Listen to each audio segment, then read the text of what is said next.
Bank থেকে ঋণ নিতে গিয়ে চরম ভোগান্তির শিকার হতে হয় গ্রাহকদের। অনেক ক্ষেত্রে পড়তে হয় প্রতারণার চক্রের কবলে। তবে এবার আর ব্যাংকে যেতে হবে না, ঘরে বসেই ব্যাংক ঋণ পাবেন গ্রাহকরা। দেশের ডিজিটাল ব্যাংকিং সেবা আরও গতিশীল ও সহজলভ্য করতে সম্পূর্ণ অনলাইন ভিত্তিক ঋণ সেবা চালুর নির্দেশনা দিয়েছে বাংলাদেশ ব্যাংক। নতুন এই ব্যবস্থায় মোবাইল অ্যাপ কিংবা ওয়েবসাইটের মাধ্যমে ঋণের আবেদন, অনুমোদন এবং অর্থ গ্রহণের পুরো প্রক্রিয়া সম্পন্ন করতে পারবেন গ্রাহকরা। সোমবার কেন্দ্রীয় ব্যাংকের ব্যাংকিং প্রবিধি ও নীতি বিভাগ এ সংক্রান্ত একটি সার্কুলার জারি করা হয়েছে। সেটি সব তফসিলি ব্যাংকের প্রধান নির্বাহীর কাছে পাঠানো হয়েছে। সার্কুলার অনুযায়ী নতুন এই ব্যবস্থাপনায় একজন গ্রাহক সর্বোচ্চ 50,000 টাকা পর্যন্ত লোন নিতে পারবেন। এই ঋণের মেয়াদ হবে সর্বোচ্চ 12 মাস।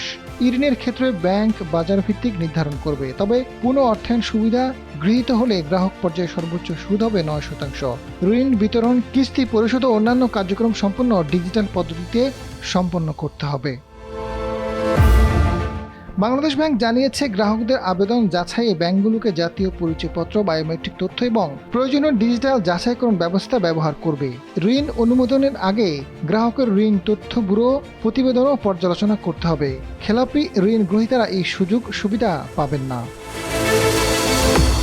নির্দেশনায় বলা হয়েছে, লোনের ক্ষেত্রে সুদ, ফি, চার্জ, বিলম্ব মাসুল অথবা আগাম ঋণ পরিশোধ ফি সব তথ্য গ্রাহককে আগে স্পষ্টভাবে জানাতে হবে। পাশাপাশি গ্রাহকের সম্মতি ছাড়া কোনো অতিরিক্ত চার্জ আরোপ করা হবে না।